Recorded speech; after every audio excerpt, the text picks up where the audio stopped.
Hello guys, I think you already know who I am because of Train, but if not here I will tell you my name. My name is M Train Shuttle and J Train Shuttle is going to come soon, maybe tomorrow or today, but we are going to start a program where this kid named Blocks Fruits has his channel go down. I'll show you the proof and what he looks like. Also turn on CC known as captions so you can read or just listen to the audio. Here's the spoiled kid channel, I'm just going to call him that. And here's some more proof.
But hold on, let's go to my wreckage site. I am the back car of that shuttle train. God, where the fuck is this J train at?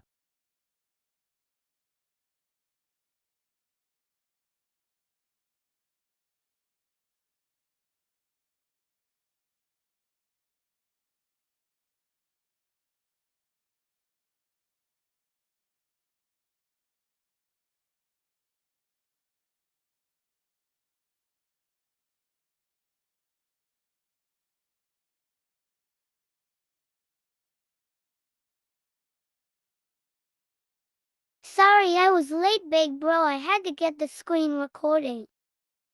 It does not matter, we can get you a happy meal later after this interview. Yay! I do not like explaining, but I'll give you a small details. The motorman was trapped for intoxication or sleepiness, and I was accelerating really fast that I crashed into the back of the M train known as my big bro. The motorman died. A lot of people were injured. Rest in peace to my motorman. Here is the screen record. In the early morning hours of June 5th, 1995, Layden Gibson, a New York City subway motorman, took control of a westbound J train formed of 8 R40 subway cars. It was the second to last run of his shift. He had started his shift at 11:38 p.m. on Sunday, June 4th, and had exhibited barely any signs of intoxication, drowsiness, or anything else that would interfere with his operating quality.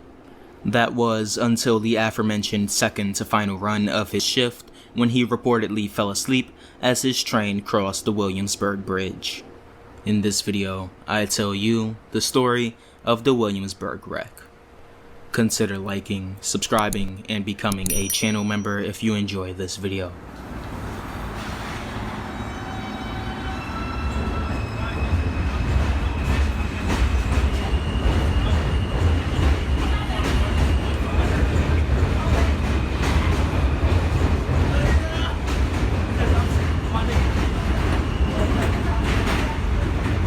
At about 6:12 a.m., a Manhattan-bound M train was crossing the Williamsburg Bridge when the operator of the train encountered a red signal due to an unscheduled work train directly in front of it. The operator stopped the train at the signal. 6 minutes later, Gibson's J train was running at about 20 miles per hour on the same track, traveling in the same direction. The train ran through several yellow and red signals before ramming the back of the M train, or at least that's what the MTA claims. The J train's motorman, Layden Gibson, who was 46 years old and an operator for 14 years, was killed. According to the MTA, Gibson was a pretty average operator. He had 3 minor operating violations and a 2-day suspension for stopping a train short of the stop marker. This was the system's second rear-end collision in just 4 months. The front wall of the J train was smashed inward about 8 to 10 feet, crushing Mr. Gibson. One EMS worker who reported to the collision said it was like he was suspended in air in almost a standing position. The walls had collapsed on the sides, and there was no floor below him. He was stuck in the metalwork.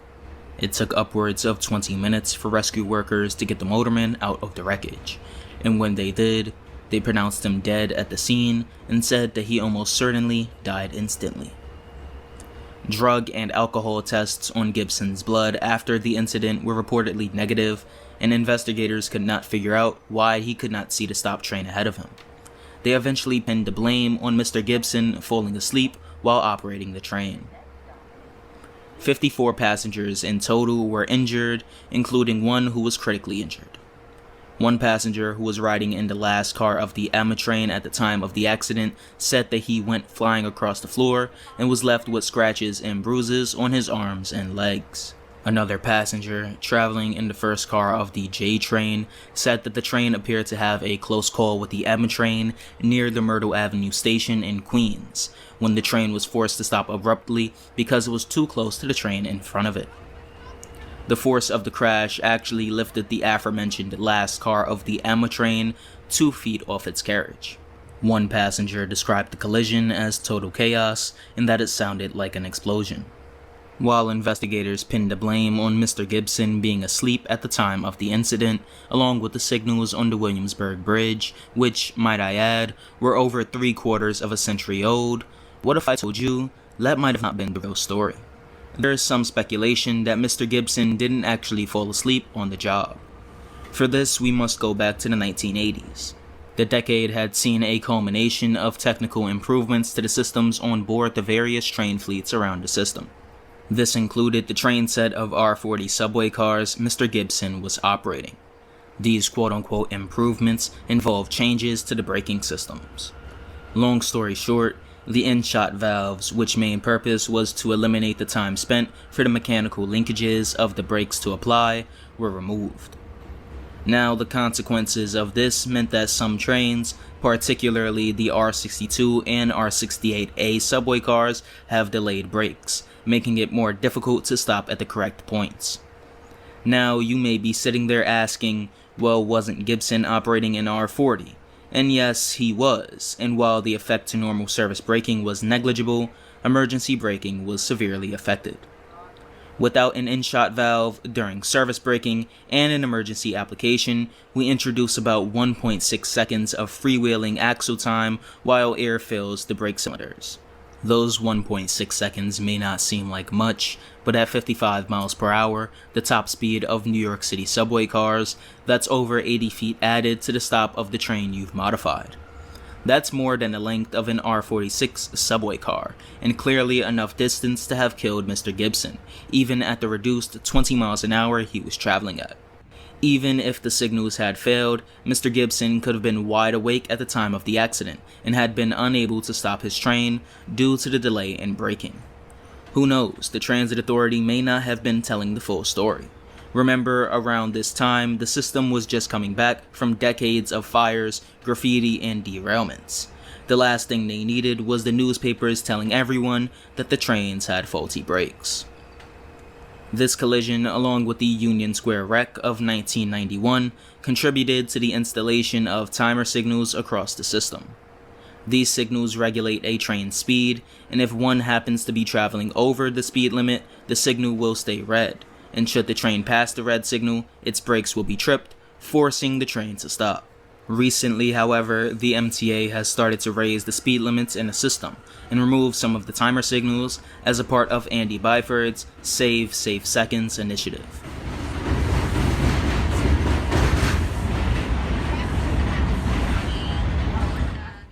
I hope you enjoyed this redacted tale from the subway. If you did, hit the like button and subscribe for more. Also, if you would like to directly contribute to the channel, consider becoming a channel member. What do you think about this incident? Do you think the operator actually fell asleep or that it was an issue with the train? Tell me your thoughts in the comment section below. I'll see all of you again soon with another tale from the subway. Happy rail fanning, everyone. Here is the second screen recording.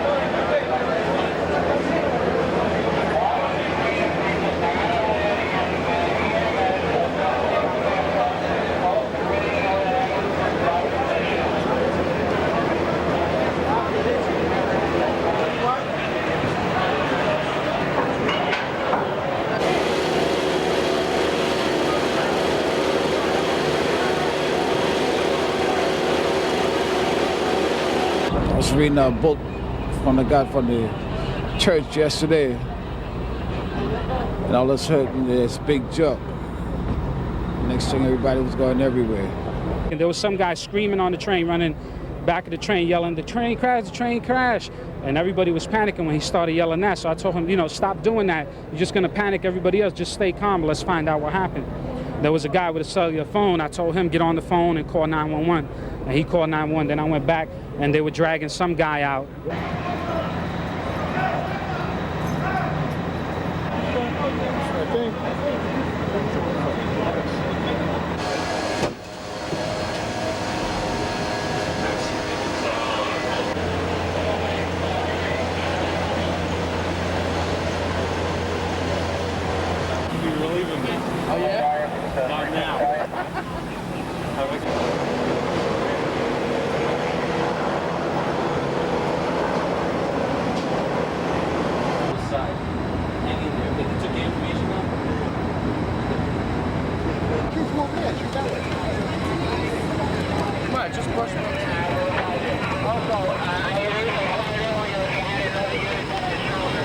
And police and fire and EMS personnel are in the process of removing the rest of the aids and trying to disentangle both cars. How serious do the injuries look?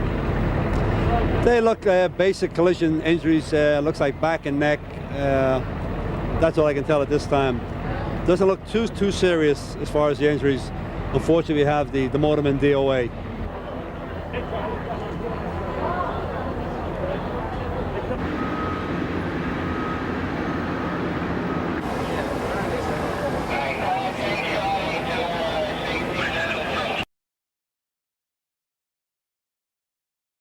Have a good day. Next up is one train tomorrow. Alright, the happy meal that I promised you. Yeah.